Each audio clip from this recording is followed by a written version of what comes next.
গুঞ্জন শুনছি আবার বাবা হচ্ছেন নাকি শাকিব খান, ভাবে নানা ট্রোল হচ্ছে, কথা হচ্ছে।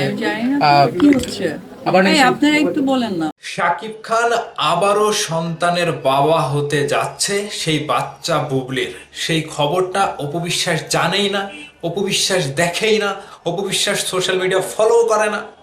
আমি অপু বিশ্বাসকে বলতে চাই, জানবেননি, এর আগে স্বামী কেড়ে নিয়েছিল, জানতে পারেননি, এবার আবারও সন্তান হবে সেটাও জানতে পারবেন না।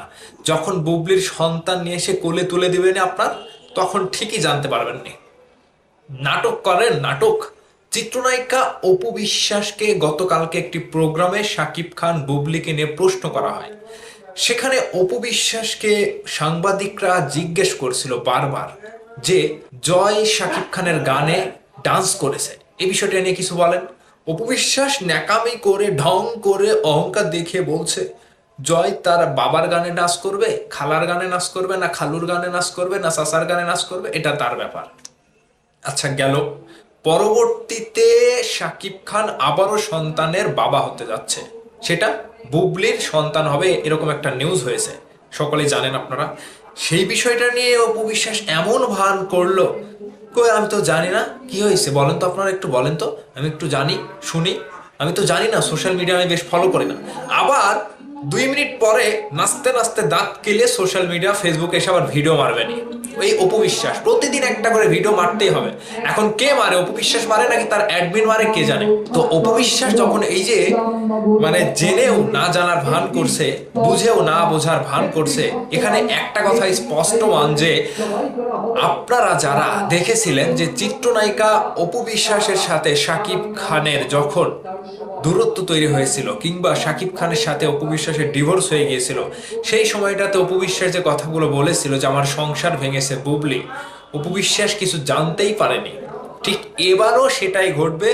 অপু বিশ্বাস আপনি কিছু জানতেও পারবেন না, এর আগে স্বামী কেড়ে নিয়েছিল বুঝতে পারেননি, সংসার শেষ বুঝতে পারেননি, এবারও বুঝতে পারবেন না যে বুবলি আবারও যদি সন্তান হয় তাহলে কোন দিক দিয়ে সন্তান হলো বুঝতেই পারবেন না। দেখবেন আপনার সব গেছে, চটিপাটি সব গোল হয়ে গেছে। শাকিব খানকে নিয়ে যা কিছু বলেন, এতটুকু বলার জায়গাও আর থাকবে না, কারণ তখন তো স্পষ্ট হয়ে যাবে দর্শকের কাছে, দর্শকের চোখে, যে শাকিব খানের সন্তান এটা বুবলির আবারও সন্তান হয়েছে, যদি হয়। তারপরে বলছি আমি, তো সেই জায়গা থেকে বলছি যে এই সকল ন্যাকামি বাদ দেন। অপু বিশ্বাস, আপনি দিনের পর দিন নিজেকে এতটা অহংকারী করে তুলছেন কেন? ভক্তরা তো আপনাকে ভালোবাসা দেয়। অপু বিশ্বাসের ভক্তরা না হয় একটু আপনাকে, সরি, বুবলির ভক্তরা না হয় একটু আপনাকে খোঁচা টোচা মারে, কিন্তু আপনি নিজেকে বেশি বেশি প্রাধান্য দিতে গিয়ে, বেশি হাইলাইট করতে গিয়ে নিজের অবস্থাটা কি করেছেন দেখতে পেরেছেন কি? আপনি যে সকল ড্রেস আপ করছেন, যে সকল ড্রেস পরছেন, এগুলো আপনার সাথে যায় না। এগুলো শালীনতার দিক থেকে একজন অপু বিশ্বাসকে মানায় না। একজন নায়িকা যখন চলচ্চিত্রে আসে তখন তার শালীনতা বজায় রেখে দিনের পর দিন দর্শকের জনপ্রিয়তা অর্জন করেছে। দর্শক সেই নায়িকাকে নিয়ে কিছুই বলতে পারেনি, কিন্তু দিন শেষে সেই অপু বিশ্বাস এখন এসে কোন কাতারে পড়ছে, নিজেকে কোন ভাবে প্রেজেন্ট করছে, সেটা আমি বলেও বোঝাতে পারছি না। তো যাই হোক, বুবলির বাচ্চা নিয়ে শাকিব খান আবারও বাবা হতে যাচ্ছে, এই প্রসঙ্গ নিয়ে যখন অপু বিশ্বাসকে প্রশ্ন করা হয়, অপু বিশ্বাস এমন ভান করলো, এর পেছনে কারণটা কি? অপু বিশ্বাস জানে, সে জানে যে হ্যাঁ, বুবলির সাথে শাকিব খানের সম্পর্কটা কতটুকু গভীর, এবং শাকিব খানের সাথে বুবলি এখনো মানে ক্লোজ, একেবারে কাছের সম্পর্ক রয়েছে। সেটা অপু বিশ্বাস জানার পরে যদি দর্শকের কাছে বলে যে আমি এটা জানি, তখন কি হবে? তখন তো অপু বিশ্বাসের মানটা কমে যাবে, শাকিব খানের কাছে আর জায়গাটা নাই, দর্শক জেনে যাবে। এজন্যই হয়তো অপু বিশ্বাস সংবাদ সম্মেলনে কিংবা সাংবাদিকদের কাছে গিয়ে কিছুই বলতে চাচ্ছে না। দেখেন, অপু বিশ্বাসের মনটা কিন্তু খারাপ। এখন বুবলির ভক্তরা একটু তালি বাজাবেন, হ্যাঁ।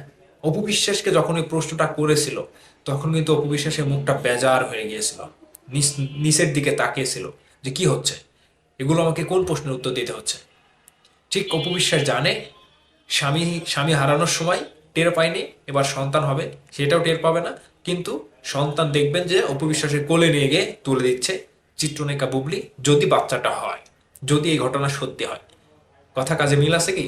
ভক্তরা বলবেন, কমেন্ট করবেন।